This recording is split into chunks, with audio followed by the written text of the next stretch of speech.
Gabriel Martinez-Gros, vous êtes historien. On vous avait invité dans 64 minutes Le Monde en français pour votre brève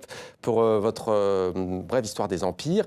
Et vous êtes de retour cette fois pour vous pencher sur ce qu'on appelle la fascination du djihad en Europe. On sait que beaucoup de jeunes en France, en Belgique notamment, sont partis en Syrie pour combattre contre le régime de Bachar el-Assad. On sait aussi qu'il y a eu beaucoup d'attentats, notamment en France et en Belgique, pour parler seulement de l'Europe. Pourquoi, selon vous, le djihad exerce-t-il une telle fascination chez les plus jeunes, sans généraliser, bien entendu? On a vu des arrestations, entre guillemets, préventives d'adolescents en France ces dernières semaines. Absolument. Bon, d'abord, il faut dire que la fascination essentielle est toujours dans l'autre sens, c'est-à-dire qu'il y a toujours beaucoup plus de gens qui arrivent en Europe que de gens qui partent d'Europe vers le Moyen-Orient, comme nous le disions tout à l'heure. Mais pour l'essentiel, la réponse à la question, c'est que nous ne fascinons plus. C'est-à-dire que l'Occident, qui a pendant 2 siècles fasciné et guidé le monde, qui lui a donné, qui lui a ouvert les voies dans lesquelles tous étaient supposés s'engager, l'Occident ne fascine plus, ou il n'a plus les moyens, ou il ne sait plus. Il ne propose plus de système de valeurs. Absolument. Quelles sont ces valeurs ? C'est difficile à dire. L'essentiel du livre repose sur l'idée que la violence, et en particulier la violence djihadiste, mais pas seulement la violence djihadiste, la violence ordinaire des banlieues latino-américaines ou africaines, est d'abord un effet pervers de la non-violence. C'est la civilisation de l'immense majorité qui explique la violence refoulée dans les marges et qui affecte de toutes petites minorités. En quelque sorte, la violence est un effet pervers de la civilisation, d'où la difficulté de la combattre. C'est-à-dire qu'il est bon, évidemment, que nous soyons plus pacifiques et toujours plus pacifiques. Le problème et l'effet pervers, c'est que nous dégageons par là même de toutes petites marges qui sont extrêmement violentes et qui jouissent évidemment d'autant plus de leur violence que nous sommes plus pacifiques. Et d'ailleurs, par exemple, vous dites lorsque l'organisation Daesh parle de soldats de l'islam, beaucoup, j'exagère un peu, mais en Europe, beaucoup ricanent en disant non, mais soldats de l'islam, etc. Vous dites qu'on a tort de ne pas les prendre au sérieux, mais et d'ailleurs que c'est limite condescendant en fait. Tout à fait. Tout à fait. Je cite une phrase célèbre de Barack Obama qui nommait Daesh une équipe de basket de 3e division. C'est évidemment ridicule. Enfin, je veux dire, c'est d'une arrogance ridicule. Bien sûr qu'il faut les prendre au sérieux. Il faut les prendre pour ce qu'ils sont, c'est-à-dire des ennemis, et non pas des malades, des déséquilibrés et de pauvres types, comme on l'entend trop souvent dire.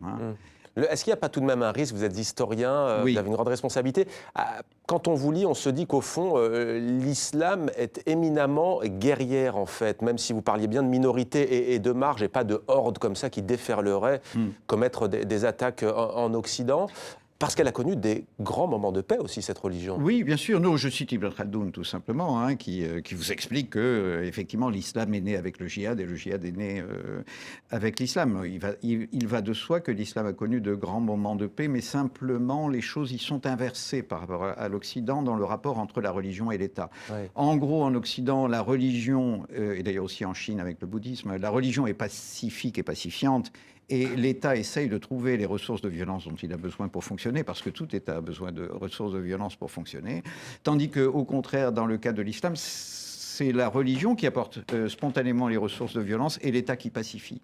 D'où d'ailleurs la thèse d'Ibn Khaldoun. Si la thèse d'Ibn Khaldoun est née en pays d'islam, c'est-à-dire l'idée que l'Empire et l'État sont profondément des réalités pacifiantes, c'est probablement qu'en effet, dans l'histoire de l'islam, l'État y compris les grands empires supposés belliqueux, comme l'Empire ottoman, ont été des réalités profondément pacifiantes et qui ont profondément répugné à faire ce que la religion leur enseigne de faire. Alors Ibn Khaldoun, on le précise, un grand penseur, précurseur, dit-on, de la sociologie moderne, et c'est d'ailleurs vrai, du XIVe siècle, c'était la période al-Andalus. Alors on a envie de vous demander que faire, parce que bien entendu vous ne demandez pas de reprendre les armes, parce que vous parliez de non-violence d'un côté.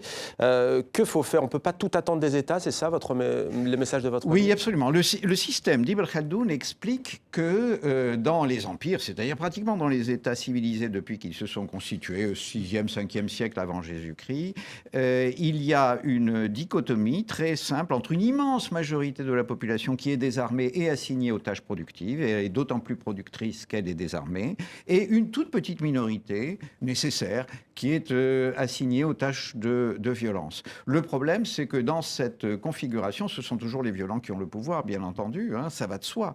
Le modèle démocratique sur lequel nous avons vécu dans ces 2 derniers siècles, c'est un modèle où tous les citoyens sont à la fois, lorsque l'État les sollicite de l'être, des violents et généralement des pacifiques. C'est-à-dire qu'il ne faut pas que cette dichotomie entre les violents et les pacifiés, qui est au centre du système d'Ibn Khaldoun, s'établisse. Hein. Il ne faut pas que ça diverge. Peut-être une réaction très courte, pardon de vous couper, Rachid Oujdi, Leïla Slimani, on voit que c'est compliqué et qu'il n'y a pas qu'une explication.